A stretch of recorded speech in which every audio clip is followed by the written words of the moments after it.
이상하게도 마음이 넓어졌다. 장애를 가지고 세상을 사는 일은 서러움과 분노를 넘어서야 하는 일이다. 장애와의 동승을 힘들어하는 사람들을 현실로 인정하는 일. 희나의 길찾기는 거기서부터 출발하는 것이다. 이런 일이 무서워서 외출을 피한다면 희나와 나는 진짜 자폐가 되는 것이다. 버스에서 벼락을 맞은 이후 희나와 다니며 겪는 웬만한 수모는 다 껌이 되었다. 그래서 길을 나설 용기를 낼 수 있었고 자꾸자꾸 나가다 보니 소중한 인연들을 집 밖에서 만날 수 있었다. 벼락 맞은 대추나무가 최고의 도장목이라더니 벼락 맞은 버스가 우리에게는 길이 되었다. 장애 감수성을 기르는 본격 문학방송 A의 모든 것. A의 모든 것을 시작합니다. 저는 진행을 맡은 DJ 호호 김효진입니다. A의 모든 것은 장애 감수성을 기르는 본격 문학방송입니다. 우리 방송은 장애 문학인을 비롯해 장애와 관련된 다양한 분야의 작가를 소개하고 있습니다. 장애인에 대한 편견을 허무는 것이 우리 방송의 목적입니다. 저는 노지영 문학평론가와 함께하고 있습니다. 노평님, 네, 잘 지내셨나요? 네, 잘 쉬고 잘 돌아다니려고 노력하고 있습니다. 네, 휴가는 잘 즐기고 계신 건지요? 얼마 전에 제주에 발표가 있어서 간 김에 며칠 쉬다 왔거든요. 네. 마침 오늘 모실 작가님의 책의 배경이 되는 곳이라서 네네. 거기서 우리 희나를 읽었습니다. 네. 그 책에 나오는 농나무도 보고 희나가 걸었다는 올레길도 걷고 뭐 네. 장대비에 좀 차분해지기도 하고 그리고 네. 뭐 맛있는 것도 당연히 찾아 먹었습니다. 네, 저는 그 여름에는 되도록이면 안 움직이면서 네, 좀 다운시키면서 네, 그렇게 지내려고 노력하고 있습니다. 더 다운되면 안 되는 거 아닌가요? 아니요, 저 너무 업돼 있어서요. 좀 그래요? 다운되어야 됩니다. 네. 네. 그래도 휴가 계획 없으세요? 네, 여름에는 특별히 계획을 세우지 않고요. 네. 평상시에 이제 지방에 갈 일이 있거나 할 때 주로 시간을 활용해서 그 지역을 네. 충분히 즐기는 쪽으로 예, 그렇게 예, 계획하고 있습니다. 업무 외 시간을 네. 이제 정말 네, 알차게. 베이케이션이네요. 베이케이션. 그렇죠. 그렇죠. 네, 그렇게 지내려고. 예전에는 그것조차 사실은 잘 안 됐었어요. 그런데 요즘은 그렇죠. 그래도 조금 여유가 생겨서 네. 네, 나름 잘 휴식하려고 노력하고 있습니다. 네. 잘 휴식하시길 바라겠고 저도 짬짬이 만나주시면 감사하겠습니다. 아, 네. 우리의 그 지역에서의 만남, 이웃 간의 만남이 좀채로 지금 성사되지 않고 있어가지고. 네. 저희 만나면 휴식이 되지 않으십니까? 아니, 되는데요. 네. 이상하게 겹치네요. 네. 네. 서로 겹친 걸 잘 떼보십시오. 네, 짬을 내보도록 해요. 네. 오늘 첫 번째 순서 A의 모든 세상인데요. A의 모든 세상에서 여러분과 나눌 이야기는 도널드 트리플렛에 대한 이야기입니다. 네, 얼마 전에 네. 세계 최초 자폐인으로 알려진 도널드 트리플렛이 89세를 일기로 세상을 떠났다는 소식이 전해졌어요. 네. 사실 저는 이 기사를 접하기 전까지는 이분에 대해서 잘 알지 못했거든요. 그런데 이제 오티즘이라는 명칭을 처음 사용한 레오 캐너 교수에 대해서는 사실 많이 들어봤잖아요. 네, 그럼요. 레오 캐너는 저도 들어봤어요. 네. 레오 캐너 교수가 트리플렛과 같은 그 10여 명의 아이들을 발견하고 1943년에 논문을 발표했거든요. 네. 주변에 무관심하고 말도 없고 엄마에게도 다정하게 굴지 않는 이들에게 오티즘이라는 명칭을 사용한 건데요. 11명의 사례 중에서 그 첫 번째가 도널드 트리플렛이었다고 해요. 그래서 이제 세계 최초 자폐인으로 알려지게 된 거더라고요. 저는 그분이 돌아가신 후에야 이 사실을 알게 돼서 좀 충격을 받았어요. 왜 충격을 받으셨어요? 자폐증으로 규정한 의사 이름은 알고 있는데 네. 정작 자폐인 1호인 당사자에 대해서는 저부터 무관심했잖아요. 그러네요. 그리고 그 자폐인이 어떤 삶을 살았는지에 대해서는 사실 궁금해하지 않았거든요. 이제 부끄러운 일이라는 생각이 드네요. 장애에 대해서 찾아보다 보면 저도 부끄러운 일성인데요. 네. 호호님도 그런 감정을 느끼신다니 아유, 저는 무지무지 살짝 많아요. 인간답게 느껴지는. 아, 정말요? 네네. 저는 지금도 네. 많이 깨어지는 순간들이 많이 있는데요. 네. 자폐증의 첫 발견자인 레오 캐너는 자폐증을 어떤 장애로 봤나요? 네, 그분은 자폐증의 원인을 심리적인 것으로 파악했대요. 그래서 그가 발명해낸 용어 중에서 가장 유명한 말이 냉장고 엄마라는 말이었는데요. 자폐증이 어린 시절 부모의 잘못된 양육 때문에 아이들의 애착이 제대로 형성되지 못했고 그래서 감정이 제대로 발달하지 않았으며 또 그게 나중에도 사회생활에 막대한 지장을 주게 된 일종의 정신병이라고 보았다는 거죠. 우리가 알고 있는 자폐증하고 너무 다르잖아요. 그러네요. 네, 근데 이게 학계에서 수십 년 동안 정설이 되면서 사실은 많은 부모들에게 억울함, 죄책감을 안겨줬고요. 많은 치료자들과 임상의들을 잘못된 길로 이끈 어떤 시초가 된 거죠. 냉장고 엄마라는 말이 참 폭력적이네요. 아무래도 그렇죠. 차가운 엄마 때문에 자녀의 자폐가 생겼다. 그렇죠. 자폐의 원인이 엄마에게 있다고 본 건데요. 네. 그런 표현은 냉장고에게 미안한 일 아닌가요? 네, 그렇게 볼 에어컨과 수 김치 있겠습니다. 냉장고도 있는데 안 그러니까. 좋은 의미로 독박을 썼네요. 얼마나 네. 냉장고가 우리한테 필요한 물건인데 그러니까요. 심지어 네. 예, 자폐와 공존하는 것만도 어려운 일인데 냉장고 엄마라는 말을 들은 부모들은 엄청 괴로울 것 같아요. 네. 그래서 부모님들 중에서는 이 말 때문에 엄청난 자책감을 느껴야 하고 네. 그러면서 사실은 자책감뿐만이 아니라 그로 인한 그 대처 방법 때문에도 사실 엄청난 피해가 생겼는데요. 네. 이 원인을 부모에게 두다 보니까 냉장고 엄마와 무책임한 아빠로부터 떼어내서 수용시설에 집어 넣어야 되고 또 부모들은 정신분석 치료를 받아야 한다고 이런 이제 대응 방법이 나오게 된 네. 거예요. 그래서 이런 일이 실제로 일어나면서 많은 아이들이 수용시설에 맡겨졌고요. 네. 그런데 막상 수용시설에 맡겨진 아이들이 그러면은 치료가 됐느냐? 그게 아닌 거죠. 실패했겠죠. 네. 근데 그런 실패가 애초에 원인이 또는 전제가 잘못됐다라는 생각은 사실은 당시에는 누구도 하지 못했고요. 자폐증이나 조현병으로 진단을 받고 주립병원에 입원하면 이 성인들 환자들에게 사용하는 뭐 강한 약물이라든가 최후의 수단, 실험적인 치료를 쏟아 부었고 결국은 그 실험 대상이 될 수밖에 없는 이런 비극적인 일이 벌어지게 된 거죠. 캐너의 이론이나 치료 방식이 상당히 오랫동안 많은 영향을 끼쳐왔잖아요. 네. 지금도 그 영향에서 크게 벗어나 있지는 않은 것 같은데요. 네. 뭐 전기 자극 등 혐오 자극을 통해서 자폐 행동을 고칠 수 있다고 생각하거나 네. 치료나 행동 수정이라는 명분으로 자폐인들에게 고통을 주는가 하면 여전히 치료 현장에서는 뭐 비타민 투여인가요? 네네. 고용량 비타민제를 투여하는 치료가 네. 강조되고 있잖아요. 네. 행동 수정은 사실은 지금도 많은 영향을 미치고 있는데요. 다시 트리플렛 이야기로 돌아가 보면은요. 이분은 비교적 행복한 삶을 살았다고 전해져요. 네. 가장 큰 행운은 이분을 둘러싼 환경이었다고 이야기하는데 부유한 부모님의 전폭적인 지원을 받은 것은 물론이고요. 마을 사람들이 3,000여 명에 달하는데 이분들이 이 트리플렛을 이상한 소년으로 대하지 않고 네. 무의식적으로 받아들이겠다는 분명한 결정을 내렸기 때문에 행복한 삶을 살 수 있었다. 이렇게 알려지고 있거든요. 네. 트리플렛의 인생이 1943년 레오 캐너 교수의 논문 발표 이후에 2010년까지는 거의 알려지지 않았대요. 네. 그러다가 이제 존 돈반과 카렌 저커라는 기자들의 기사로 인해서 첫 자폐 아동이라는 제목으로 그 잡지에 게재되면서 미국 전체에 화제가 되었다고 하네요. 당시 뉴욕타임스 기자들은 트리플렛의 행복한 삶에 뭐 가족의 부와 사회적 지위가 결정적 역할을 했다 이렇게 평가했지만요. 네.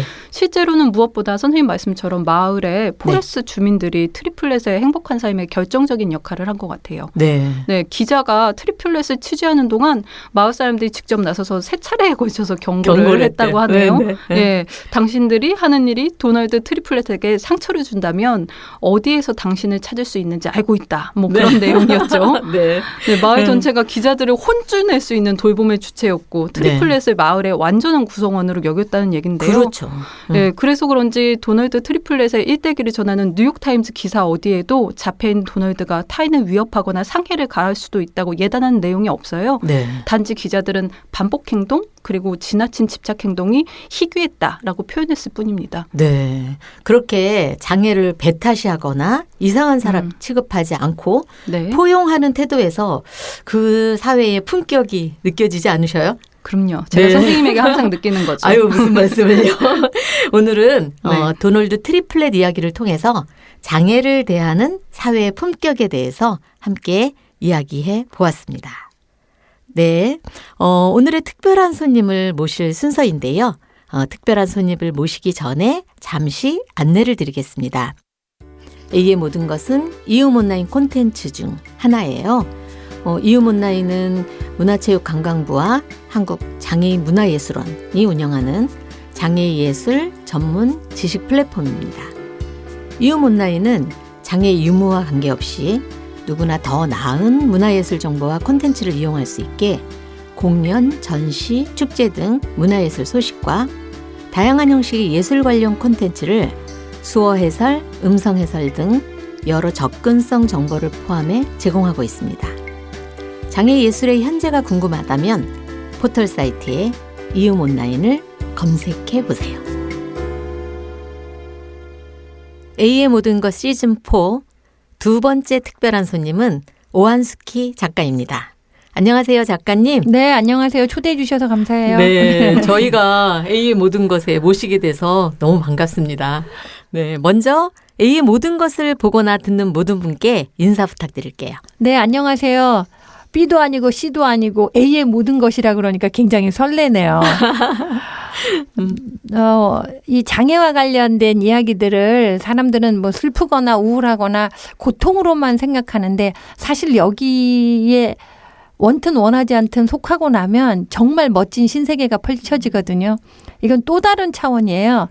그래서 이 방송을 즐겨 듣는 분들은 매일 신세계를 체험하시는 분들이라고 생각을 하고 우리 모두 별에서 온 우리가 아닐까? 그런 네. 생각을 해봤어요. 네. 오늘의 신세계도 또 한번 열어보겠습니다. 네. 오한숙희 선생님 너무 잘 알려진 분이신데요.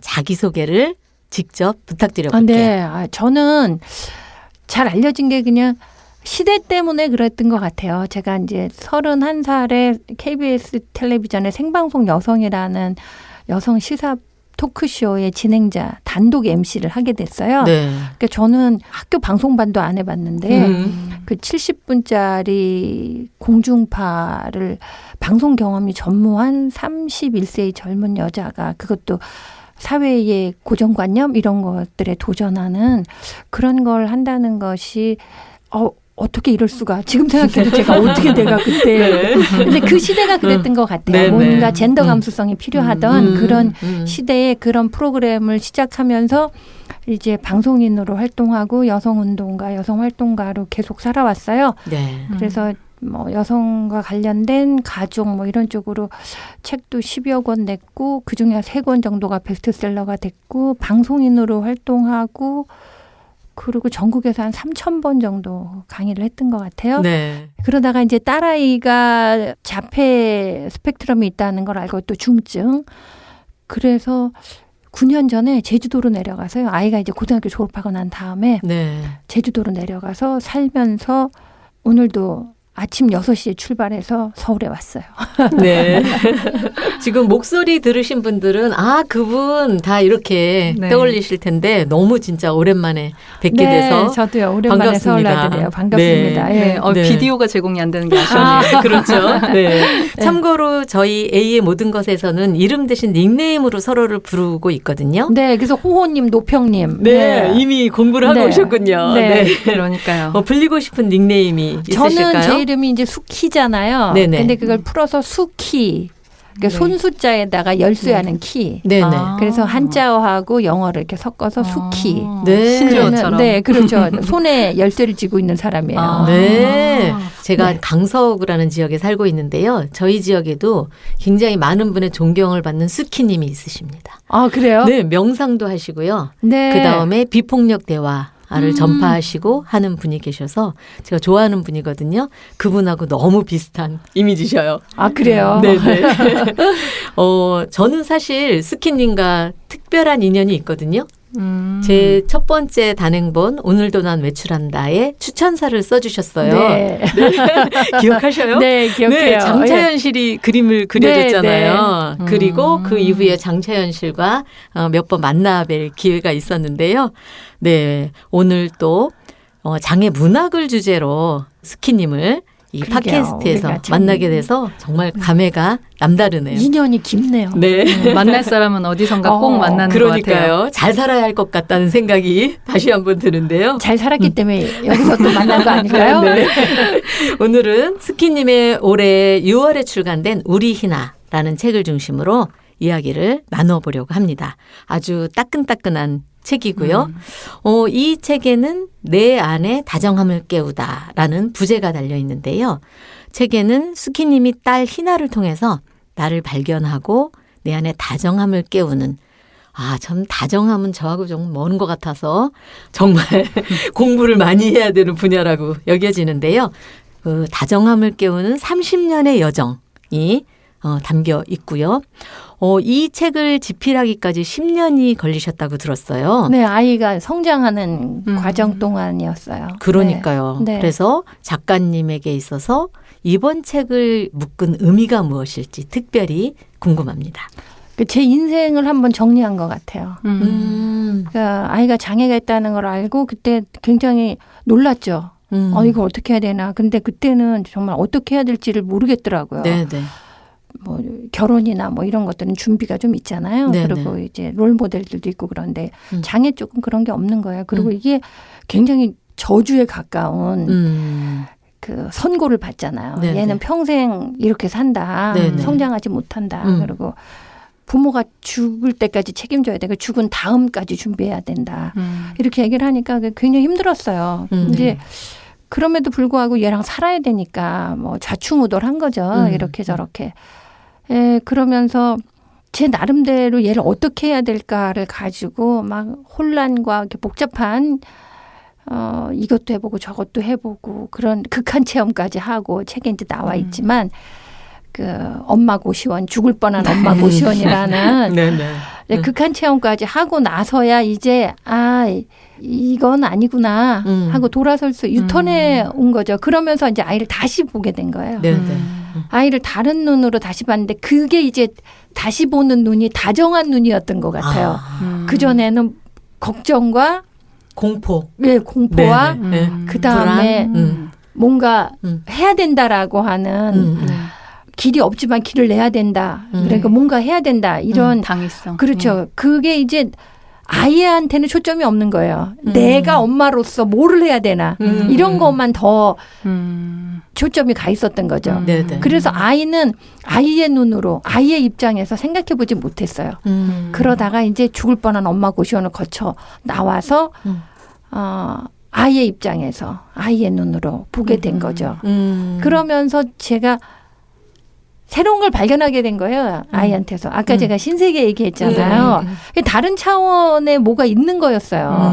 근데 이제 비정상을 어느 정도 정상 궤도로 돌려야 된다라는 잘못된 그 지침을 갖고 출발을 했던 거죠. 그래서 이제 길이 끊어진 곳에서 딱 보니까 이제 공중전이 시작이 되는 거죠. 다른 사람들은 현실감이 없다고 생각할지도 모르지만 저는 그 딸과의 비행을 제대로 그때부터 시작했고 그 비행기의 이름이 다정함이었던 것 같아요. 얘를 있는 그대로 봐주고 얘의 있는 그대로를 다 인정하고 얘의 장점을 찾고 그러다 보니까 얘랑 같이 사는 게요 굉장히 편안해졌어요.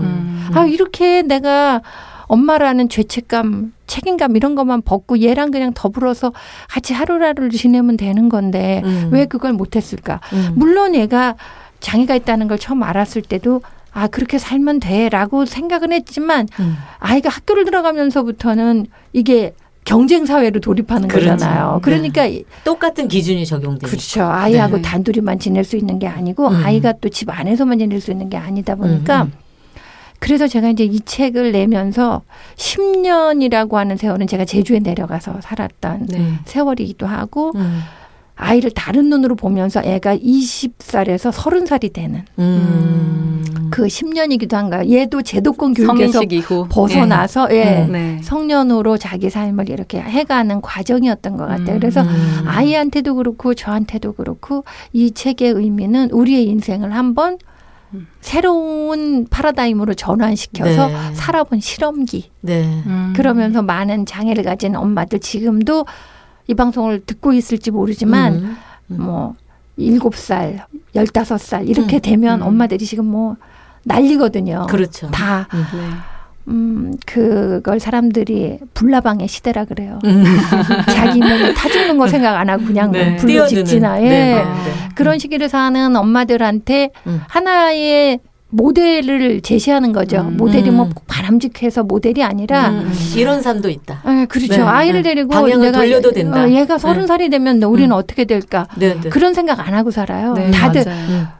한 1, 2년 안에 뭔가 바짝해서 어떻게 변화시키겠다 이런 생각만 하거든요. 네. 근데 그렇게 되는 게임이 아니라는 거예요. 네, 이거는 네. 마라톤과 같은 거다. 그런 것도 좀 얘기해 주는 그러니까 선배 엄마로서 그 후배들한테 너무 걱정하지 말고 이렇게 천천히 이렇게 되는 거니까 왜 등산 같은 거 가도 약수터가 어느 지점에 있고 어디 화장실이 있다는 거 알고 가면 좀 낫잖아요. 네네. 이제 그런 역할이요. 우리 보통 왜 인생 리셋하고 싶다 이런 얘기 많이 하는데 네. 사실은 웬만해서 리셋할 기회가 주어지지 않거든요. 네. 그런데 그 고시원이라는 네, 극한 맞아요. 체험까지 가면서 결국 리셋할 수 있는 기회를 우리가 왜 바닥을 치면 다시 올라올 수 있다는 바로 그거예요. 네. 네. 네, 그런 경험을 하셨고 그걸 통해서 또 많은 분들에게 새로운 길을 의도하신 건 아니잖아요. 네. 아, 저는 근데 책을 내게 된 거는 그런 의도가 분명히 있는 거죠. 왜냐하면 이 친구들한테 지도를 하나 주고 싶었던 거예요. 네, 이런 네. 지도도 있어. 네. 그래서 이게 뜻대로 안 될 경우에 사람들이 굉장히 낙심하거든요. 네네. 그러나 낙심하지 말아라. 또 길이 이어지고 그때는 뭔가 주도권을 엄마가 잡는 게 아니라 부모가 잡는 게 아니라 아이가 잡고 가고 우리는 아이 따라가는 거다. 네. 아이들이 성년이 되면 다 부모들 리드하잖아요. 네네. 네. 이 장애가 있는 애들도 다 똑같아요. 그런 말씀 듣고 나니까 10년 동안의 기록이라는 말이 되게 크게 저한테 와닿는 그렇죠. 것 같아요. 그 제목이 우리 희나잖아요. 네네. 나의 희나에서 아니죠. 네, 시작하지만 네. 원래는 보살펴야 돼 나의 희나에서 이제 시작하지만 뭐 10년 그리고 길게는 30여 년의 세월을 지나면서 상호작용해온 사람들의 모자이크들이 여기에 다 들어있어서 네, 또 네. 우리 쉼표 희나로 이렇게 그 바뀌었잖아요. 쉼표가 되게 중요한 네, 거예요. 저 진짜 중요한 것 같아요. 네, 네. 네, 그래서 개인으로서의 나가 우리로서의 복수태가 된 과정이 또 고스란히 녹아있고 우리하고 희나 사이에 쉼표가 들어가서 각각의 좀 독립적인 개인으로서 이렇게 존중해주는 듯한 그런 느낌들도 네, 드는 네. 제목인데요. 네네. 우리 시선으로 온전히 포섭되고 또 이해될 수 없는 그런 희나의 개성적 세계를 존중하겠다는 그런 의미로 여겨지기도 하는 제목이에요. 네, 그 우리하고 희나 사이에 쉼표가 있는 거는 희나라고 하는 어떤 한 개인을 보면은 개성이 너무 장애의 지경에 이를 정도로 확실한 거잖아요. 네, 그리고 네. 특별한 개성이잖아요. 그런데 우리 모두 그런 개성이 있는 거예요. 근데 사회성, 사회화라는 이름으로 다 억누르고 네. 사는 거죠. 그렇죠. 그래서 희나를 우리가 다정하게 대하는 것처럼 우리 모두가 다정하게 대해주는 것을 받을 필요가 있는 존재들이라는 거예요. 우리 한 사람 한 사람이. 네. 네. 네, 맞습니다. 어쨌든 그 다정하게 학문이든 아니면은 공중전의 비행기에든 꼭 호우님도 되어주시면 좋겠다는 생각이. 네네. 아니 제가 왜 네. 이게 다정함이라는 코드에 끌렸냐면은 이제 딸이니까 같이 샤워를 하잖아요. 네. 샤워를 하고 나오면 어렸을 때는 우리가 다 타월로 닦아줬잖아요. 그러니까 어느 날 얘가 제 등을 닦아주는 거예요. 해달라고 하지도 않았는데 타월로 이렇게 닦아주는데 갑자기 뺨을 제 잔등에다 네. 이렇게 대는 거예요. 그래서 이거 왜 이러지? 그랬더니 지금 수분이 남아있나 안 남아있나 수분 체크를 촉진. 예, 촉진을 한 거예요. 자기 뺨으로. 네, 네. 그래서 제가 그 순간 손의 완전 감각으로. 전율했어요. 그럴 것 얘가 같아요. 이렇게 보드랍고 다정한 애였구나. 그런데 나는 그동안 얘를 무슨 소 몰듯이 그렇죠.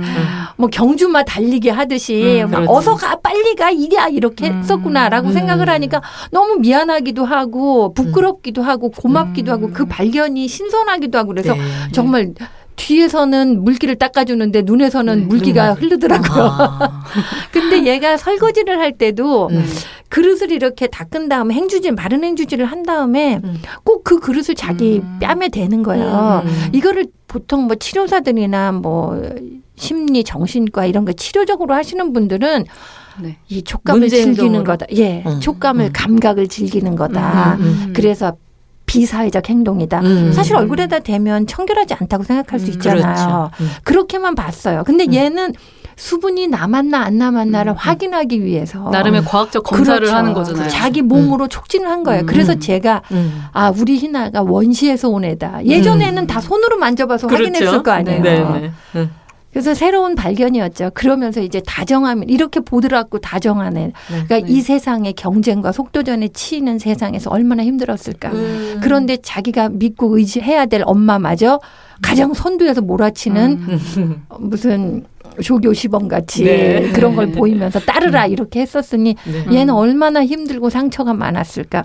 그런데도 그거를 따라온 얘가 너무 고맙다. 그것도 얘가 우리에게 보이는 다정함. 이죠. 네, 다정함의 근거 때문에 얘가 네. 따라왔구나. 네. 그러니까 매일매일 반성하게 되고 네. 네. 그러면서 하루하루를 평화롭게 만들어가게 됐죠. 네. 우리 희나. 네. 이 책은 총 5부로 구성되어 있어요. 책의 구성에 맞춰서 질문을 구성해 보았는데요. 1부의 제목은 내 눈에만 안 보이는 이고요. 32년 동안 희나님과 살면서 보지 못한 혹은 볼 수 없었던 것들을 이야기하고 있습니다. 1부를 읽으면서 인간은 다름을 통해 성장한다는 생각을 했어요. 그런데 우리 사회는 다름을 무조건 장애로 몰아가면서 차별하고 있죠. 다름을 차이로 인식하기 위해서는 자주 만날 기회가 있어야 한다고 생각하는데요. 장애인과 비장애인이 잘 관계 맺을 수 있는 방안이 무엇인지 여쭤보고 싶어요. 그리고 스키님이 꿈꾸는 새로운 공동체에 대해서는 과연 어떤 모습일지도 궁금합니다. 네. 저는 그래서 예술이라고 생각을 했어요. 예. 말로 하지 않는 거죠. 예. 그래서 예술적인 표현, 그러니까 그림이나 뭐 이런 걸 하는 거예요. 그런 걸 그려놓은 걸 보면 사람들이 와, 잘 그렸다. 뭐 색감이 너무 탁월하다. 그리고 어떻게 기발하다. 그래서 발달장애인들이 그린 작품을 보면요. 재밌어요. 뭐 대단히 유명한 작가들이나 이런 사람들이 그려놓은 이런 것도 비싼 작품이나 이런 것도 보면 저는 약간 심심해요. 그냥 멋있네, 잘 그렸네 이렇게 보는데 잘 배웠네. 발달장애인들이 그린 그림을 보고 있으면요. 이건 뭐지? 그리고 막 호기심의 세계, 신기한 세계로 막 빠져들어가는 느낌이 들어요. 그래서 제가 이제 사단법인 누구나라고 사회적 약자들한테 예술 지원을 하는 법인을 하나 만들었어요. 네네. 그래서 거기서 이제 모여서 그림도 그려요. 그 다문화 여성들도 사실은 언어적인 장애 때문에 그 소통이 잘 안 되잖아요. 그렇죠. 그러니까 무시당하고. 그런데 그분들도 예술적 감수성이 대단해요. 그래서 같이 이제 그림 작업해서 그림책도 만들어내거든요. 그러니까 이런 것처럼 가장 좋은 방법은 이들이 잘할 수 있는 것들을 드러내게 해서 그걸 매개로 소통하는 거예요. 네, 네. 잘 못하는 말을 갖고 네네. 말이 안 된다고 소통이 안 된다고 하면 안 된다는 거죠. 그래서 저는 예술 공동체를 했으면 좋겠다고 생각해요. 그래서 그 안에서 네. 각자 모여서 자기들이 그리고 싶은 것, 춤추고 싶은 것, 하고 싶은 거 이렇게 해보면 알면 사랑한다라는 말이 있잖아요. 근데 아는 방법이 매개가 예술이 될 수 있다. 그래서 이제 예술 공동체를 하다가 보면 사람들이 와서 이들에게 숨어져 있는 잠재력을 보고 이들에게 매력을 느끼기 시작해요. 그리고 이들이 모여서 그림 그리고 있는 상황을 보면요. 뭐 쓸데없는 말이 필요 없어요. 다 자기 세계에 집중해서 그리고 있기 때문에요. 딱 들어온 사람들이 명상하거나 요가하는 데 들어온 것 같다 그래요. 인간계가 아니고 성계에 들어온 것 같다 그러죠. 저는 이제 지금 제주도에서 세계 농아인 대회가 열리고 있는데요. 네. 그 농아인 분들이 대화하고 이러는 거 보면요. 네. 굉장히 우아해요. 그렇죠. 예, 막 시끄럽고 떠들고 주변 의식하지 않고 이런 게 아니라 그 춤을 추는 듯이 예, 움직이면서 밝은 표정으로 적극적으로 액션을 취해서 이렇게 하는 걸 보면 아, 장애라는 세계가 참 사람들이 몰라서 그렇지 제대로 알기만 하면 진짜 신세계인데 그런 생각을 해서 그런 신세계가 있는 공동체를 꿈꾸죠. 네. 장애를 결함, 뭐 제약으로 볼 것이 아니라 좀 더 풍부한 어떤 점을 본다라면 우리에게 새로운 세계가 열릴 거다. 아, 그렇죠. 그래 말로 표현할 수가 없어라고 우리가 많이 표현하잖아요. 말이 전부가 아닌데 우리 너무 말에 그렇죠. 말밖에는 소통의 도구가 없는 거예요. 맞아요. 도구가 너무 없어. 그러니까 맨날 비언어가 중요하다 그렇게 말하면서도 그렇죠. 이 팟캐스트도 말로밖에 할 수 없는 게 좀 답답하게 느껴지는데요. 네. 아, 근데 비단 희나의 이야기만 이 책에서 하는 게 아니라 다른 발달 장애인의 그런 화가들의 이야기로 확장하고 있는 것도 저는 되게 좋았거든요. 그래서 이 책에서는 장애 예술가들은 뭐 이런저런 잡다한 것들에 대한 관심 없이 오로지 자기들이 하고 싶은 것만 하는 이들, 즉 예술 활동에 최적화되어 있는 사람들이라고 그렇게 표현하고 있는데요. 그건 윤성남 선생님이라고요.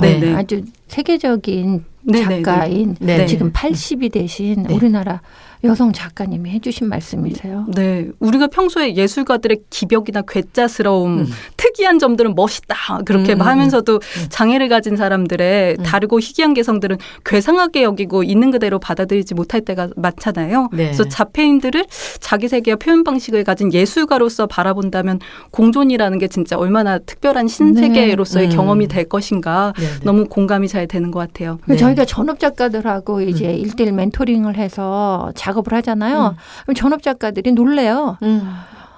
한 친구가 이제 용을 계속 그리는 거야. 이번 주에 용 그렸으니까 다음 주에는 용 못 그리겠지. 근데 계속 용이 몇 달째 나오는 거예요. 그것도 새로운 용이. 누가 시키면 억지로 하겠어요? 어떻게 이게 계속 이렇게 나올 수 있나. 정말 용용 죽겠지라고 작가님이 얘기를 하시더라고요. 그런 것처럼 부모들도 사실은 이게 아까 이제 레오 카너 얘기를 하셨잖아요. 이들이 하는 행동을 다 문제 행동으로 보는 거예요. 그래서 그것의 가치를 제대로 인정하지 않았던 거죠. 그렇죠. 근데 이게 문제 행동이 아니라 개성이라고 바라보기 시작하면 그게 얼마나 귀하고 천진하고 멋진 개성인가. 그 사람만의 고유성. 또 그 사람이 아니면은 지구상에 존재하거나 표현될 수 없는 그런 거예요. 그래서 제가 이제 여름방학 캠프를 했는데 캠프하면서 부모님들한테 아이에 대해서 좀 설명을 써오라 그랬더니 문제 행동이라고 생각하는 것만 다 써서 보낸 거예요. 근데 이런 점을 주의해야 되고 뭐 얘가 이런 걸 싫어한다. 막 예를 들면 아이가 소음을 굉장히 작은 소리에도 민감합니다. 소리 안 나게 해주세요. 근데 걔가 그날 와서 피아노 제일 크게 꿍꽝거리고 쳤거든요. 그래서 그 예술가가 그런 얘기를 하시더라고요. 자기는 그거 부모들이 써온 거 안 봤다. 그리고 얘가 실제로 했던 행동들을 자기가 볼 때는 일반 애들하고 다르지 않았다. 이른바 정상이라고 하는 애들하고 다르지 않았다. 애들 다 그렇다. 근데 부모들이 의사가 얘는 자폐 스펙트럼이 있습니다. ADHD입니다. 이러면 그때부터 애가 하는 거 다 색안경 끼고 보는 거예요. 다 뭐 이상하게만 보는 거예요. 그러니까 아이의 개성으로 보는 게 아니라 못하게 막고 그거 부모가 찡그린 눈으로 하기 싫어하는 걸 알면 애들이 안 해요. 그렇죠. 그러니까 소리를 싫어해도 어떤 소리는 싫어하지만 어떤 소리는 좋아하는 거잖아요. 근데 얘는 소리 다 싫어해. 이런 식으로 그냥 통째로 다 넘겨버리는 거죠. 그래서 좋은 소리를 들을 수 있는 기회를 다 막아버리는 거잖아요. 그래서 제가 내 눈에만 안 보이는 부모들한테 제가 젊은 엄마들한테 많이 얘기해요. 문제행동이라고 보지 말아라. 그거 다 하나하나 의미 있는 행동이라고 당신이 받아들여줘야 된다. 그리고 격려해야 된다. 그 발가락만 닮았을까라는 꼭지에서 스키님이 나도 강박증이고 자폐 증상이 있는 것인가 하고 묻는 부분이 있어요. 그 질문은 로라 윙의 주장처럼 장애라는 것이 진단의 문제고 이 사람들은 언제나 존재하고 있다는 사실을 말하는 것처럼 들렸는데요. 많은 사람들이 자기답게 사는 것에 힘들어 하거든요. 있는 그대로 자기답게 자연스럽게 살려면 어떻게 해야 하는지요? 스키님 생각이 그러니까 듣고 다들 싶습니다. 이중 플레이하고 사는 거예요. 그렇죠. 예, 밖에서는 그냥 멀쩡하게 네. 바깥에서 사람들이 나 원하는 대로 하지만 속으로는 그게 이제 힘든 거죠. 그렇죠. 그래서 연예인들이 되게 힘들어하는 것 같아요. 네, 그 사람들의 개성 중에 뭐, 개성 중에 어떤 거 하나만 극대화시켜서 네. 소비하잖아요. 그러니까 이제 그 자기가 진짜의 개인으로서 나. 그런 것들은 풀 기회가 없잖아요. 그래서 저는 이 로라 윙도 자기가 자폐 딸을 키웠어요. 네. 그러면서 이제 여자 의사니까 다른 눈으로 이걸 보기 시작한 거고 우리 안에 이게 자폐 스펙트럼이라는 얘기를 하잖아요. 네네. 자폐 성향이라는 건 다 있다는 거예요. 어느 정도. 그러니까 혼자 있고 싶거나 자기가 좋아하는 거라면 몰입하거나 이러는 거예요. 근데 저한테도 그런 요소가 있어요. 네. 그리고 저희 큰딸한테도 있고 네. 주변의 사람들 얘기 들어보면 많은 거예요. 그리고 예술을 한다는 사람들은 더 이걸 더 많이 이해하고요. 그렇죠. 네. 그래서 사실은 자폐 스펙트럼이라고 하는 것을 굳이 사람들이 얘기하지 않을 뿐이지 요새 혈액형으로 얘기하던 시대에 지나서 요새는 다 MBTI로 얘기하잖아요. 그렇죠. 이것처럼 좀 더 세분화되는 것 같아요. 사람에 네. 대해서.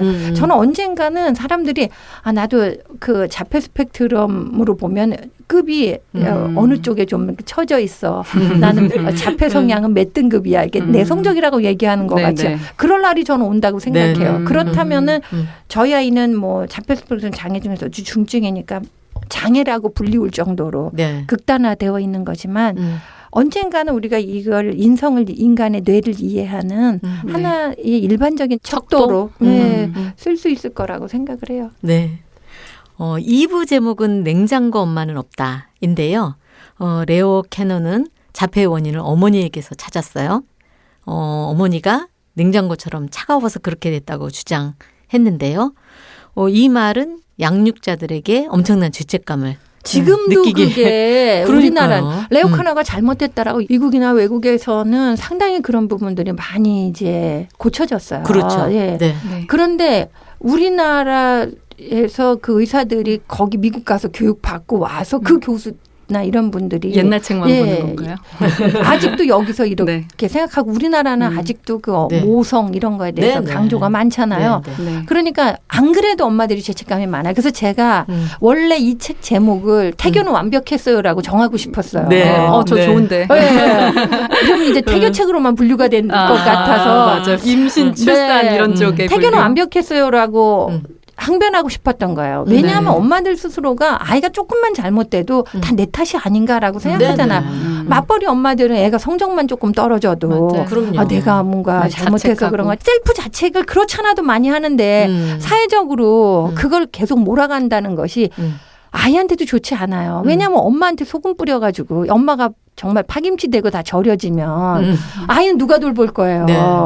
그래서 제가 엄마들한테 우리가 셀프로 태교는 완벽했다. 내 태교는 완벽했어라고 자꾸 이렇게 네. 소금기를 빼내야 된다. 그래서 우리 스스로가 생생해져야 애들도 네. 돌보고 내 인생도 있을 수 있지 않냐. 네, 네.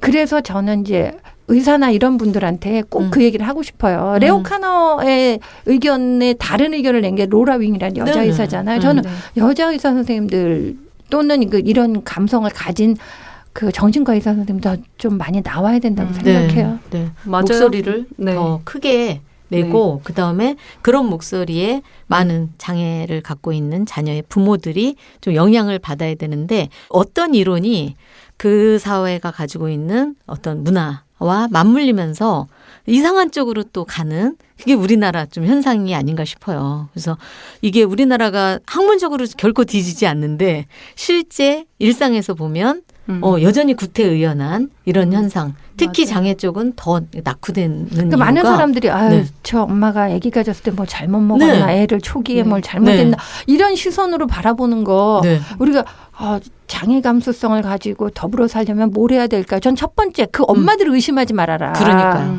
그리고 그들을 동정과 뭐 이런 눈으로 바라보지 말아라. 네. 저는 공항에서 오늘 오는데 한 아이가 제가 보니까 이제 자폐 스펙트럼 장애가 있는 친구예요. 계속 이런 소리를 내는 거예요. 그 엄마가 그 옆에서 아이의 등을 이렇게 쓰다듬고 있더라고요. 얘는 이 공항이 너무 지금 불안한 거예요. 네네. 사람이 너무 많고. 공항도 안 좋잖아요. 바쁘고 다 쫓기고 시끄럽고. 그러니까 얘는 그 긴장감을 이기기 위해서 자기 나름대로 자구책으로 하면서 이제 안심을 하는 거죠. 네네.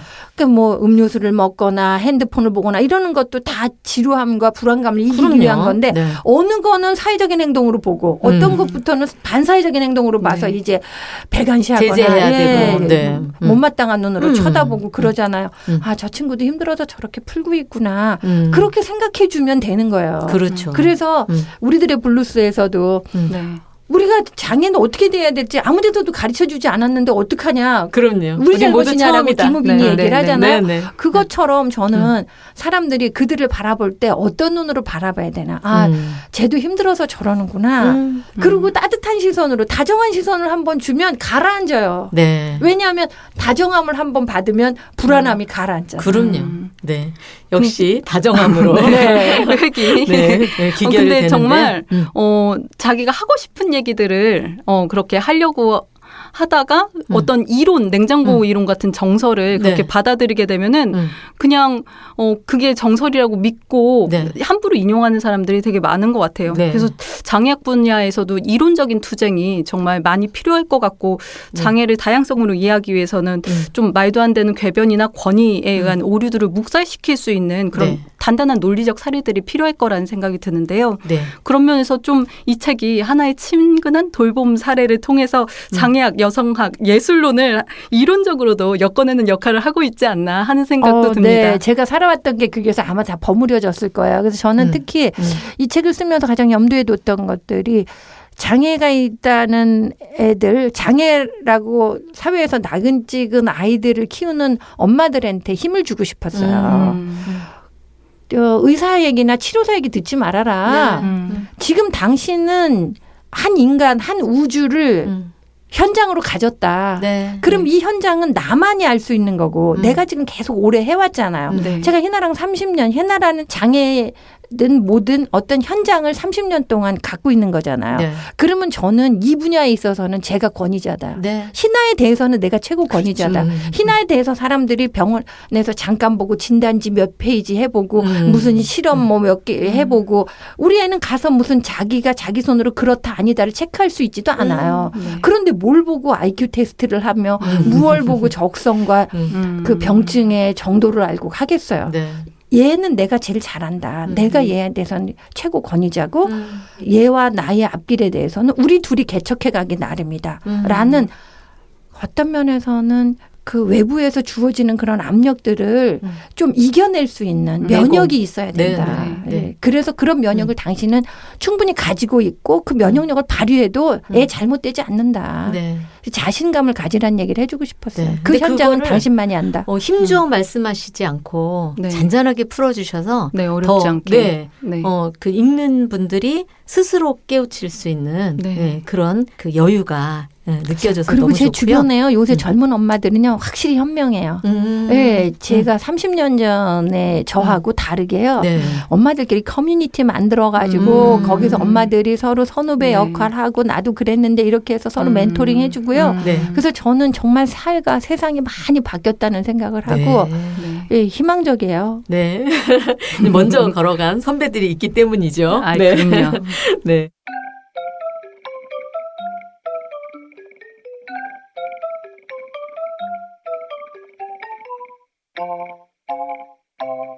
다음 순서는 극장 A인데요.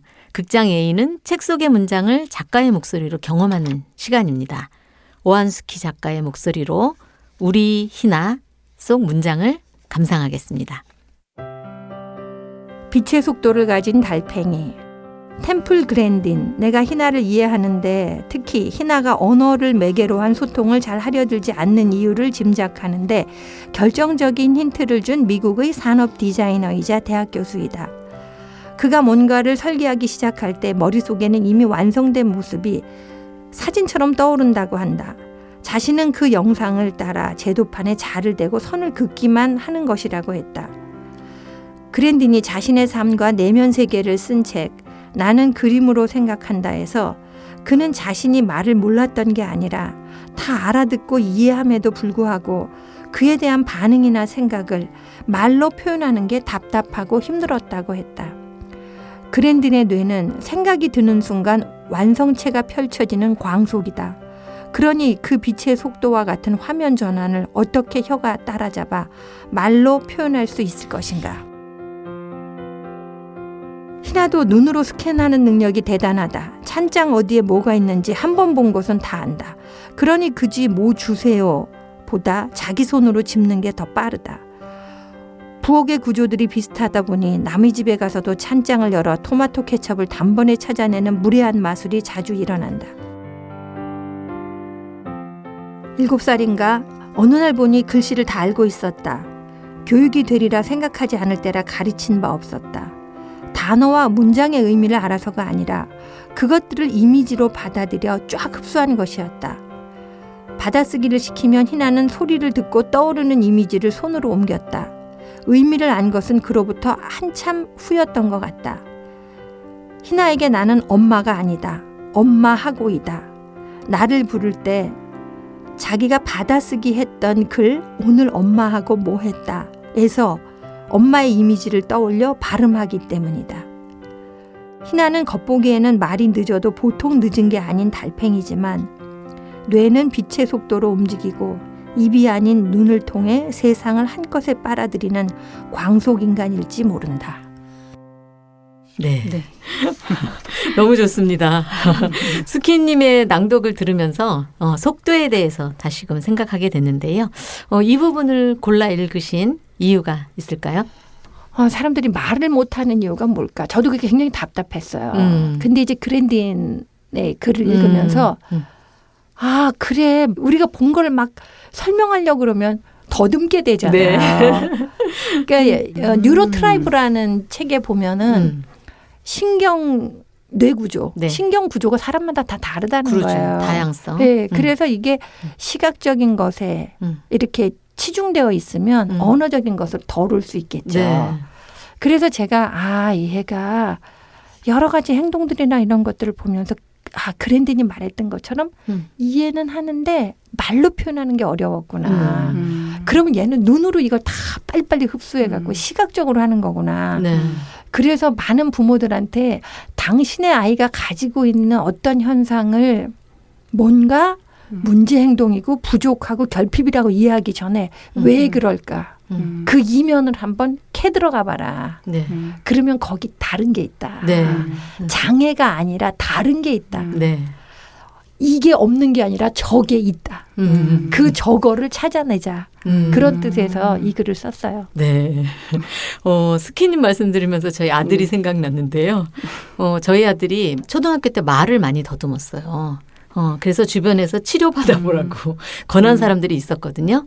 근데 제가 유심히 관찰해 보면 이 친구가 하고 싶은 말이 너무 많아서 말의 병목현상 이게 완전히 꼬이는 네. 거죠. 네. 그래서 제가 굳건히 버티면서 치료에 가지 않고 왜냐하면 치료를 받다가 잘못하면 이게 트라우마가 될 수 있다라는 그쵸. 생각 때문에 버텼거든요. 지금 괜찮아졌어요. 네, 말 엄청 잘하잖아요. 네. 엄마한테 대들고. 네. 그래서 이게 그나마 이 장애 쪽에서 장애를 가진 그 사람의 문제가 아니다라는 어느 정도의 신념이 있기 때문에 버틸 수 있었던 거 아닌가. 나름 제 자랑을 네, 해봤습니다. 그 현장은 나만 알고 있고 네. 그 현장을 지켜나가는 것도 나만 할 수 있다라는 생각을 가져야 돼요. 네, 네. 아주 고유한 현장이거든요. 그렇죠. 그러니까 뭐 의사고 누구고 잠깐 보고 무슨 테스트 조금 해갖고 알 수 있는 게 네. 아니에요. 근데 장애와 관련해서는 의사, 치료사, 뭐 물리치료, 그다음 심리 네. 이런 쪽에 전문가분들이 너무 권위가 세가지고 저희가 정말 그 권위와 맞서는 것 자체가 저도 엄청난 인생의 과업이에요. 이 책을 쓰면서 네. 제일 신경 썼던 직업군이 그런 분들이었어요. 그렇죠. 네. 그분들이 이 책을 뭐라고 할까? 그런데 네네. 저는 내가 30년 동안 얘랑 거의 매일 붙어 있었고 네네. 24시간을 같이 보냈는데 내가 더 잘 알겠어요? 당신이 더 잘 알겠어요? 네. 그리고 앞으로 살아갈 사람은 당신입니까? 납니까? 그걸 내 스스로에게 질문했어요. 그렇죠. 그래서 내가 당당해야 돼요. 임상 경험의 최대치는 그렇죠. 엄마가 네. 보유하고 그래서 있는 저는 거잖아요. 사실 이 책을 내면서 음. 이건 하나의 사례다. 내가 희나라고 하는 네. 하나의 현장. 근데 음. 자폐 스펙트럼을 가진 친구들도 다 개성이 달라요. 그럼요. 다 똑같지가 네. 않거든요. 네. 그래서 많은 부모들한테 당신도 책을 써봐라. 음. 내 아이를 관찰하면서 그걸 쓰면 그 안에서 뭐가 발견된다. 네. 그걸 붙잡고 아이랑 같이 살아가야 된다. 그래서 꼭 책 쓰시기를 권해요. 맞아요. 네. 여기서도 달팽이면서 광속인간인 네. 새로운 인류종으로 이렇게 따님을 표현하고 있는데요. 희나가 갖고 있는 자기만의 질서체계 이런 것들을 계속 보여주는데 다른 어머니들도 그런 고유한 질서체계들을 글로 풀어낸다면 훨씬 더 도움이 그거를 될 것 이제 같아요. 집착이고 강박이고 문제행동이라고 하는 거예요. 네, 네. 왜 공룡을 줄을 세우냐. 공룡이 날고 막 같이 놀아야지. 근데 네. 꼭 놀기만 해야 돼요. 줄 서면 안 돼요. 네. 네. 근데 저도 그때는 막 줄 세우지 못하게 했어요. 그렇죠. 근데 우리 아이는 이렇게 질서 있게 될 때 안정감을 느끼는 것 같아요. 그래서 아파트 같은 데 지나가다가요. 또는 음식점 같은 데 가다가 신발 막 벗어났잖아. 그러니까 가지런히 해놔야 돼. 네. 남의 집도 들어가고 저도 그래서. 있어요. 저도 그래요. 척도 한 네. 1쯤 되는 것 같아요. 네. 저는 한 20, 30 되는 것 같은데요. 그래서 우리가 그걸 말도 하고 뭐 사회성이 있다는 사람들이 하면 질서정연하다고 하는데 네. 말 안 되고 사회성 없는 애가 하면 문제행동이라고 그렇죠. 얘기하잖아요. 네. 이제 그런 거에서도 우리가 벗어나야죠. 네. 지금은 뭐 그릇 같은 거 딱딱 각 맞춰서 네. 찬장 정리하고 그 네. 제가 각 잡힌 찬장이라는 네. 글을 썼잖아요. 네. 아주 미덕이에요. 저 아, 집에 그럼요. 들어가면 옷 다 받아서 걸고 있던 물건들 다 있던 자리에 놔야 되고 너무 편하시죠. 예, 살림을 하기 시작하니까요. 네. 예. 그래서 저는 꼭 살림 시키라고 얘기해요. 네. 지금 우리는 네. 세상의 규정을 뛰어넘어서 인간에게 내재된 빛을 보는 작가 오한스키 작가와 함께하고 있습니다. 3부 짱짱 멋진 사람들 끝에는 장이나 작가의 작품들이 수록되어 있어요. 책 속에서 우연히 만난 전시회 같았는데요. 2020년 9월 제주에 있는 북갤러리 파파사이트라는 공간에서 장이나 작가의 첫 개인전이 열렸더라고요. 장이나 작가의 개인전 이야기도 좀 들려주시겠어요? 희나는 그냥 그 색을 막 칠해서 여러 가지 색깔을 칠해서 그 도화지를 채워요. 근데 그렇게 다 여러 가지 색이 잘 어우러져서 우리 무지개 색깔 이쁘잖아요. 네. 근데 이제 밝은 톤으로도 그러고 하는 기법은 다 똑같은데 그날 기분에 따라서 이 색의 배치와 편집이 다르니까 다양한 작품이 네. 되는 거죠. 사람들이 그거 참 예쁘다고 네. 한번 모아서 볼 수 있었으면 좋겠다고. 그래서 이제 그렇게도 보고 하얀 의자에다가 이제 색칠해가지고 네. 놓기도 하고. 선글라스에도 네, 안경에다가 색을 다 안경에. 칠해서 색안경. 네. 장애라고 색안경 끼고 보지 마. 이런 거 같이. 네.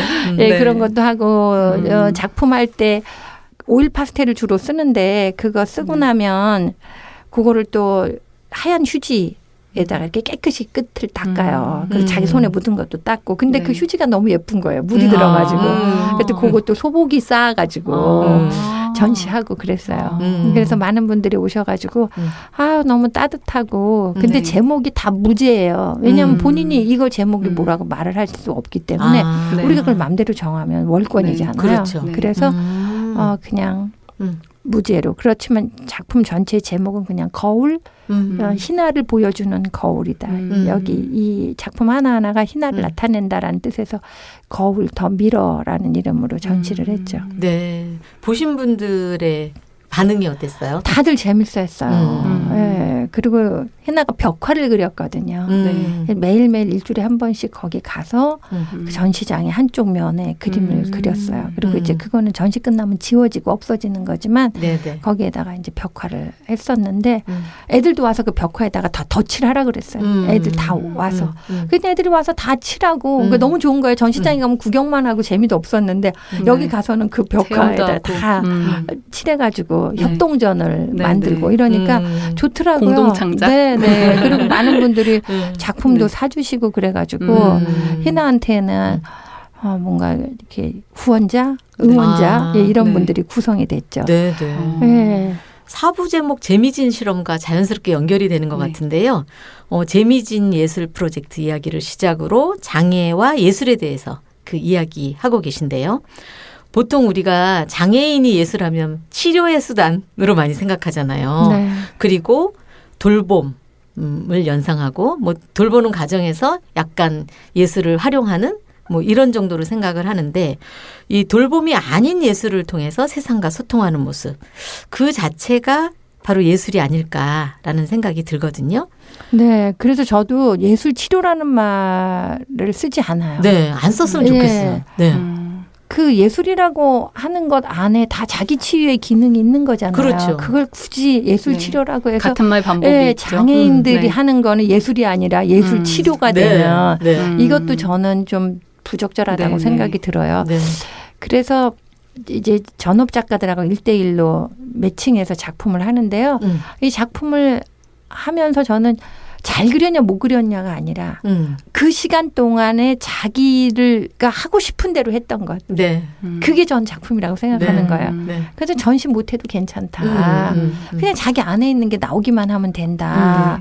그렇게 해서 꾸준히 한 결과 지금은 이 친구들이 집에서도 혼자 그리는 것을 좋아해요. 네. 그러면서 자꾸 그리다 보니까 자기가 할 수 있는 어떤 것들이 나타나기 시작해요. 네. 네. 그래서 저는 이 친구들이 평생 이 그림 그리는 것을 벗으로 삼아서 산다면 참 좋겠다. 나이 들어서 은퇴한 다음에 나 그림 그리고 싶었어도 그때부터 그리는 거나 지금 어려서부터 자기가 좋아하는 일을 꾸준히 하는 거랑 뭐가 다르겠어요. 그렇죠. 오히려 이들이 더 어떤 면에서는 구속에서 벗어나고. 그렇죠. 네. 인생과 예술을 제대로 네. 즐기고 사는 거란 생각이 들어요. 네, 네. 그래서 그 어찌 보면 그 예술을 특별한 사람들만 하는 것, 뛰어난 재능이 있는 사람만 하는 것으로 사람들이 그런 생각이 많이 갇혀 있잖아요. 그렇죠. 근데 그런 생각으로부터 오히려 벗어나게 해주는 계기가 네. 되지 않나. 아니 한번 워크숍을 했어요. 부모들이 자기 아이들의 작품 전시를 하면 그 기성 작가들이나 이런 사람들은 와서 작품성이 있다고 너무 독특하고 좋다고 그러는데 네. 그 부모들은 풍경화, 이렇게 사진같이 똑같이 그려진 구상화. 예, 그렇죠. 이런 것만 잘 그렸다고 생각하잖아요. 그래서 이제 그렇죠. 부모들하고 그런 건 같이 AI가 잘해요. 네. 그래서 같이 앉아서 워크숍을 했어요. 네. 부모들도 그려보라고 한 거예요. 부모들은요, 뭐 그릴까 생각하고 어떻게 그릴까 생각하느라고요. 네. 정말 색칠 하나를 제대로 못하면서 10분, 네. 15분을 보내고 있는데 네. 애들은 10분, 15분이면 그냥 도화지 벌써 다 채우고 끝냈어요. 네, 맞아요. 그러니까 엄마, 아버지들이 그러시더라고요. 어머나. 우리가 장애네. 그러더라고요. 그러면서 얘가 그리는 걸 새로운 눈으로 보기 시작하죠. 네. 뭐 사장에는 장애의 증상으로 여기던 거 예술가의 작업으로 네, 이렇게 네. 표현하는 한 선생님 얘기가 나오잖아요. 네, 네. 단지 치료해야 될 대상이 아니라 독창적인 작업으로 그것을 바라봤을 때 그것이 비로소 하나의 네. 예술이 되는 것처럼 주변의 예술 종사자들이 더 새로운 영역과 감각들을 많이 발견해 줘야 되는 것 같습니다.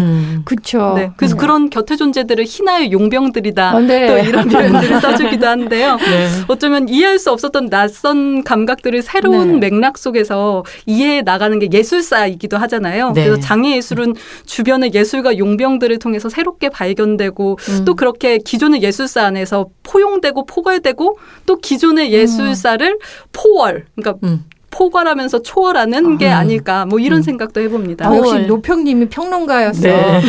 네, 그 굉장히 추상적이고 포괄적인 단어를 많이 쓰시네요. 동생이 이런 작업하니 그 말이 저한테는 충격이었어요. 저는 저지레라고 생각하고 있었거든요.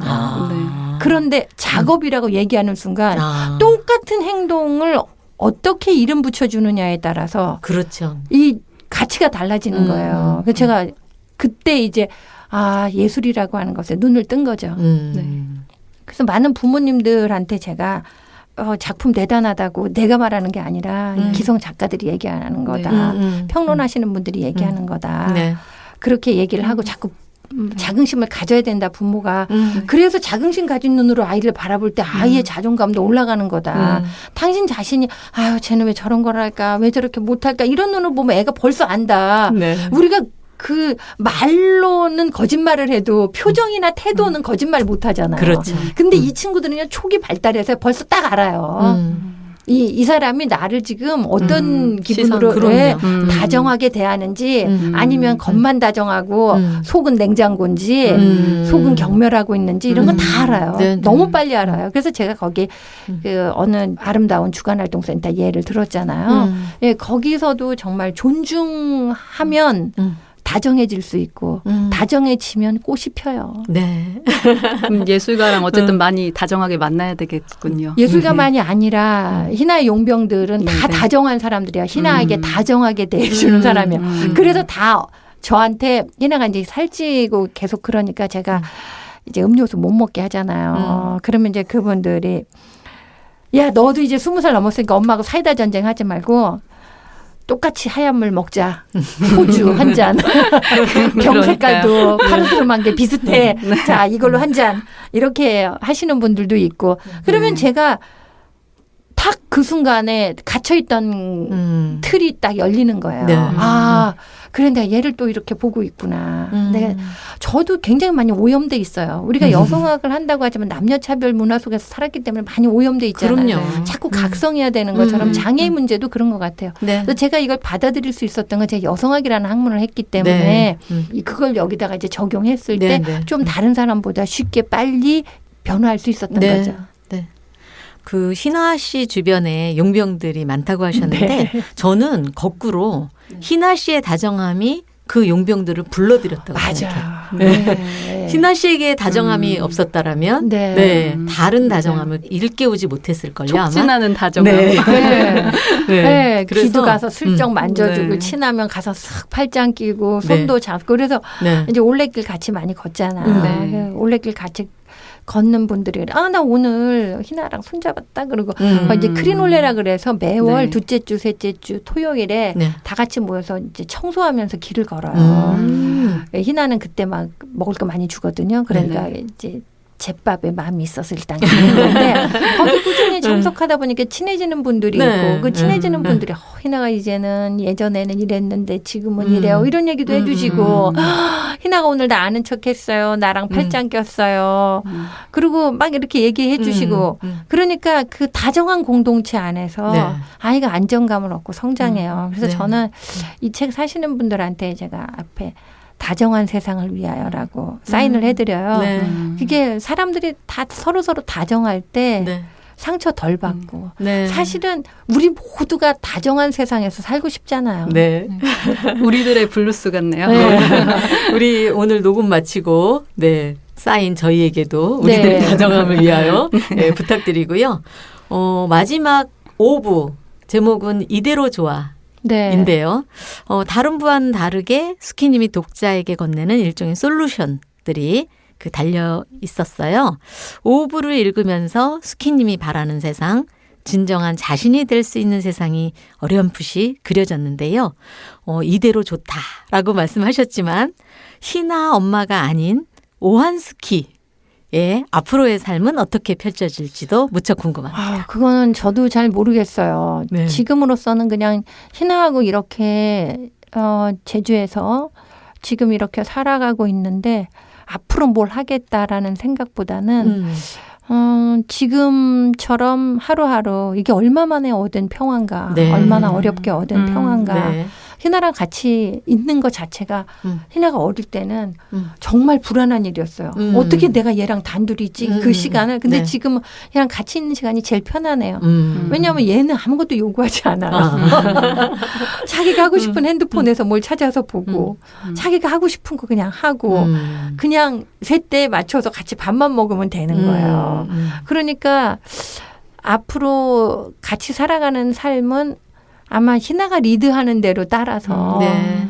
희나하고 그냥 같이 이렇게 제가 이제 63세예요 만으로. 네. 그러니까 희나하고 이렇게 그냥 흘러가는 거겠지.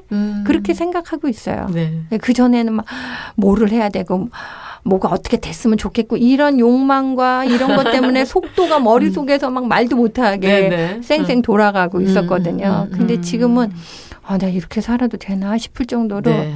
그냥 좀 느긋하게 네. 그리고 하루가 가는 것을 느끼면서 시간이 흐르는 걸 느끼면서 살고 어제와 있는데 다른 오늘을 느끼면서 네. 어제 같은 오늘이기도 하고 어제 같은 오늘 같은 내일이기도 하겠지만 네, 네. 그러나 이게 어쨌든 계속 흘러가고 있다는 것을 느끼면서 네, 네.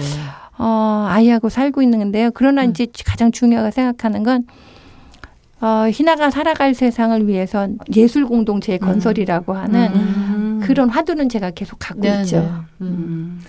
네. 그래서 다정한 사람들을 계속 모으고 있어요. 네. 끼고 싶네요. 다정한 공동체를 위해서. 네. 그 공동체에 저희도 합류할 수 있었으면 그렇죠. 저는 좋겠다는 거기서 바람을 이제 갖고 노년을 있고요. 보내게 되는 거고. 네, 저희가 다정해줘야죠. 그러면. 네. 네. 그래서 누구나 재미진 공동체. 네. 네. 저는 수키님을 TV에서 처음 배웠던 시청자 중에 한 명이었는데 책에서는 뭐 여성학 세대의 어떤 생멸 과정 속에서 본인의 역할을 바라보셨지만 저는 새로운 세대가 등장하면서 기존 세대들이 어떻게 단단한 배우가 되는가, 배우 세력이 되는가를 이 책을 통해서 또 경험을 한 것 같아요. 그래서 언젠가 자신을 말무당으로 여기서는 지칭을 하고 계신데 말무당은 어떻게 글무당으로 진화하는가 네. 이런 것들을 또 이 책을 통해서 확인할 수 있어서 참 좋았습니다. 네. 감사합니다. 네. 스키님과 희나 씨의 이 평안한 일상 앞으로도 응원하고요. 네. 네, 저희도 다정해지기를 응원합니다. 네. 우리 오늘 충분히 다정했어요. 네. 네. 벌써 마칠 시간이 되었어요. A의 모든 것에 출연해 주셔서 진심으로 감사드리고요. 저도요. 마지막으로 감사합니다. 네. A의 모든 것에 출연한 소감과 또 인사 말씀 부탁드리겠습니다. 네, 너무 따뜻하고 다정한 자리였어요. 그래서 정말 제가 평소에 주장하는 수다, 네. 우리들끼리 네. 뭐 프로그램을 위한 거라기보다는 네. 우리 셋이서 만나서 뭐 책 나왔다며 그래서 뭐 이런 얘기를 하는 것 같아서 들으시는 분들도 편안하게 들으셨으면 좋겠다 생각을 했고요. 그리고 저도 이 프로그램 앞으로 애청하도록 하겠습니다. 네, 감사합니다. 애청하고서 한 번 더듬하셨어요. 네. 제가 지금 이게 팟캐스트인지 네, 영상인지 잠시 그래서 헷갈렸어요. 네. 네. 지금 우리가 얼굴을 보고 있으니까. 그러니까요. 네. 주변 분들에게도 많이 알려주시기를 부탁드리고요. 저희도 예술가들에게 희나 얘기를 잘 많이 알려보도록 전달하도록 하겠습니다. 하겠습니다. 네, 왜냐하면 네. 결국 우리 모두 안에 희나적인 요소가 있으니까요. 네. 맞습니다. 네. 오늘 제주도에서 먼 길 오시느냐고 너무 고생 많으셨고요. 가시는 길 편안하시기를 바랍니다. 감사합니다. 네, 고맙습니다. 안녕히 계세요. 네, 네. 감사합니다. 나의 이야기가 바로 너의 이야기 우리의 이야기가 모두의 이야기 한 글자는 너 한 글자는 나 한 문장은 그렇게 우리가 되어 킁킁킁킁 우리의 가슴을 두드릴 이야기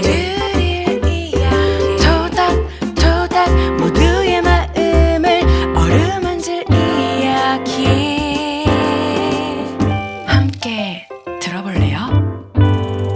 마음을 열어 더 넓은 세상으로 마음을 기울여 당신의 세상으로 킁킁 난 너의 문장이야 장애 감수성을 기르는 본격 문학방송 A의 모든 것 이번 순서는 A의 책방인데요.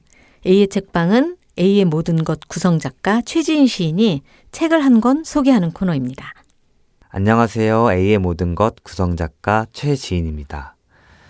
제가 오늘 소개할 책은 요코미치 마코토의 저서 우리는 물속에 산다입니다.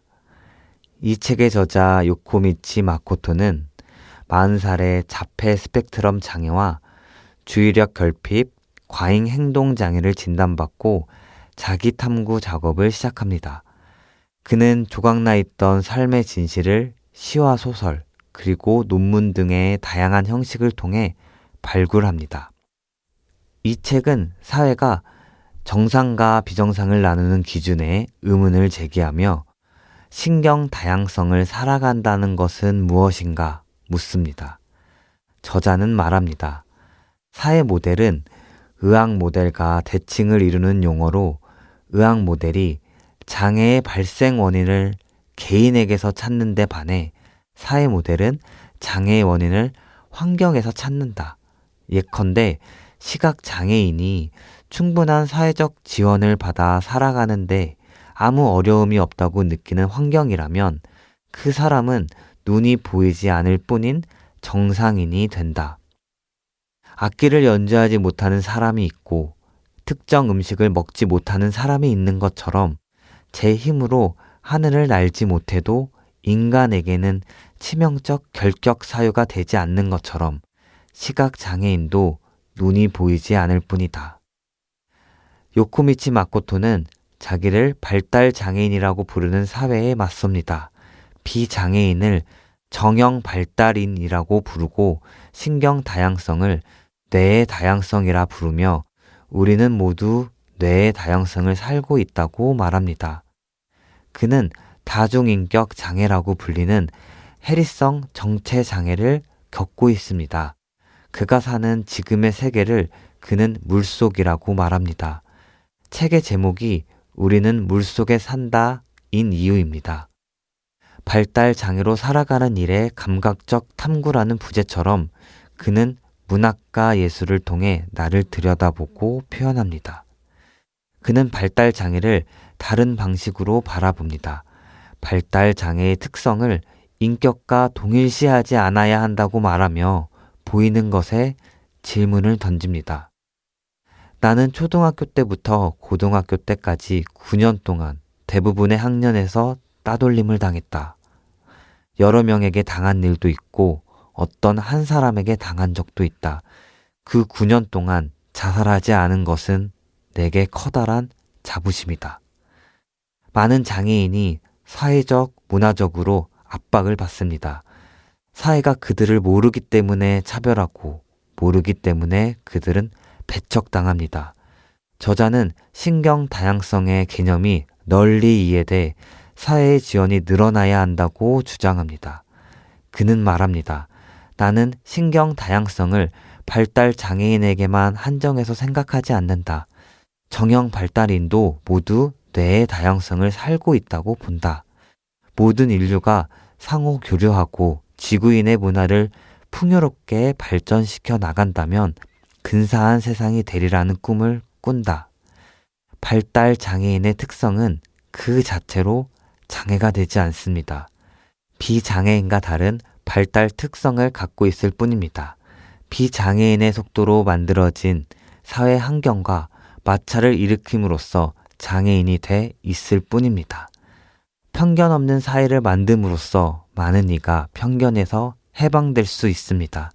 편견 없는 사회야말로 모든 사람이 행복해질 수 있는 사회가 아닐까요? 요코미치 마코토의 우리는 물속에 산다였습니다. A의 책방 최지인이었습니다.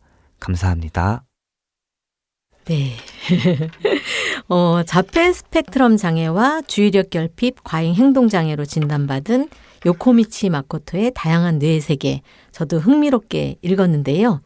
말 그대로 독자를 다양한 세계로 인도해서 멀미를 느낄 정도였어요. 책의 체제 자체가 다양하잖아요. 1장, 그러니까요. 2장, 3장이 네. 서술 방식이 달라요. 네. 하나는 시의 언어, 하나는 자신을 그로 지칭해서 당사자 연구에 논문을 쓴 거고, 하나는 3장은 저자의 말 맞다만 소설풍으로 네, 그렇게 네. 쓰여져 있고요. 네. 그래서 책의 체제 자체가 다양성을 추구하면서 자기 치유를 해나가는 글쓰기 형식인데요. 네, 네. 남들이 규정했던 장애라는 언어가 아니라 자기가 감각하는 실제의 언어로 자기 장애를 다시 쓰게 하고 있죠. 네. 저는 이 책을 보면서 올리버 섹스라는 사람이 쓴 아내를 모자로 착각한 남자? 맞아요. 이 책이 떠올랐어요. 네. 그때도 사실은 책을 읽으면서 멀미가 났었거든요. 그래서 알게 모르게 저도 정형 발달인의 사고에 너무 젖어 있는 거 아닌가라는 생각을 하게 되었습니다. 네, 자신을 발달장애인이라 호명하는 사회 앞에서 물속이라는 은유를 내건 것이 흥미로웠어요. 어떻게 생각하세요? 최진 시인은? 저도 우선 형식적인 실험들 그리고 네. 물속은 굉장히 다양한 세계잖아요. 네. 그리고 사실 물속이라는 공간이 해저라는 공간이 인간이 가장 우주보다도 더 잘 모르는 공간이라고 하더라고요. 그러니까 이 형식들도 우리가 책이라는 형식도 딱 정해져 있는데 그런 것들을 파괴하고 다양한 형식으로 표현해내는 게 굉장히 저는 매력적으로 그리고 물속을 살면서 물속의 형식을 보여주는 시도로서 느껴졌습니다. 저는 최진 시인의 말에 공감하면서도 또 물속에서 우리가 얼마나 공포스러워하고 어떤 것에 스트레스를 받는지를 생각하면 이해가 빠를 것 같다는 그런 생각을 사실 했어요. 물이 무섭거든요. 저도요. 네. 저는 물을 좋아합니다. 네. 그래서 신경다양성을 가진 이로 살아간다는 게 저자는 어떤 느낌인지를 계속 문학적 언어를 통해서 설명하려고 하잖아요. 뭐 물속 감각이나 흩어진 느낌이나 막 공격받는 내부로부터 공격받는 느낌이나 뭐 흔들리는 감각 같은 것들을 통해서 해리형 자폐의 감각 세계를 표현하면 물론이고 자폐 장애를 가진 사람들이 어떤 감각과 과정을 통해서 스트레스를 받는지 묘사하는 지점 이런 게 인상적이었습니다. 저도 논평님 이야기가 문학적 언어라고 말씀해 주셨는데 그게 굉장히 저는 감동적이었던 게 이 다양한 세상을 그리는 데 있어서는 문학적 언어가 필요하다라는 생각들을 했고 문학적 언어의 가능성을 발견하게 해준 되게 인상 깊은 책이었습니다. 그렇구나. 네. 저는 물속에서 받는 스트레스가 저도 그쪽이 더 와닿았거든요. 근데 사회 속에서 스트레스를 다루는 힘을 에너지라고 하는 거잖아요. 그렇죠. 그래서 많은 문학적 표현은 그 에너지의 표현이라고 할 수 있을 텐데요. 생각해 보면 저는 이제 자폐장애인 아니 이제 비정형 발달인이라고 얘기해도 되나요? 그런 정형 발달인? 아니 이 저자. 저자가. 요코비치 마코토에 있어서 이런 비정형 발달인을 스트레스를 다루는 주체로서 생각해 본 적이 없는 것 같아요. 그렇죠. 그래서 지상에서 통용되는 언어를 물속의 낯선 언어로 비춰보면서 어떤 굴절들이 일어나고 오독들이 일어났었는지를 섬세히 관찰하는 게 또 문학 비평의 역할이지 않을까 하는 생각도 해봤습니다. 네, 역시 같은 책을 읽고 여러분들과 이야기를 나누다 보면 내가 미처 다가가지 못했던 어떤 점까지도 볼 수 있게 되는 것 같습니다. 네, 저는 사실은 강박도 심한 편이고요. 자폐 성향도 꽤 있거든요. 그런데 이 요코미치 마코토의 말처럼 제 뇌의 다양성을 인정받을 수 있는 분위기였다면 조금은 저를 덜 억압하지 않았을까 이런 생각을 꽤 많이 하게 되었고요. 지금이라도 뭐 알게 됐으니까 참 다행이라는 생각도 들고요. 저를 더 사랑할 수 있게 되었나요? 그렇죠. 그리고 이 뇌의 다양성을 존중하는 문화를 만드는 것이 앞으로의 우리의 과제가 되겠다라는 생각을 새삼해 보았습니다. 네. 네, 오늘도 좋은 책 소개해 주신 최지인 작가님 감사드리고요. 감사합니다. 안녕히 가세요. 네. 지금까지 장애 감수성을 기르는 본격 문학방송 A의 모든 것 시즌4 2회차를 진행했는데요. 오늘 어떠셨는지요? 오늘 수다 예찬이라는 말이 생각날 정도로 재미난 수다 다정하게 잘 들어서 놀다 가는 느낌이었습니다. 네, 시간에 쫓겨서 우리가 진행을 했지만 그래도 알찬 시간이었다고 생각되고요. 다정한 것이 살아남는다라는 그 말이 다시 한번 기억이 나요. 다정해야 되겠다라는 각오를 다시 한번 하게 되는데요. 오늘 저에게부터 실천하시죠. 네, 알겠습니다. 이것도 압박으로 들어오니까 좀 다른 느낌인데요. 저는 목감기 때문에 약간 목 상태가 안 좋았어요. 그래서 청취자분들께 죄송한 마음인데요. 다음 방송에서는 좀 더 쌩쌩한 목소리로 돌아오도록 하겠습니다. 아니, 다정해서 좋았습니다. 네, 감사합니다. 네, 마칠 시간이 되었는데요. A의 모든 것을 아끼고 사랑해 주시는 모든 분들에게 감사를 드립니다. 한 해 한 해 더 발전하는 A의 모든 것이 되겠습니다. A의 모든 것은 장애 감수성을 기르는 본격 문학방송입니다. 장애인 작가와 장애 문학을 소개하고 우리 곁에 있는 예술가들의 이야기를 생생히 전하겠습니다. 감사합니다. 저는 DJ 호호 김효진이었습니다. 저는 노평 노지영이었습니다.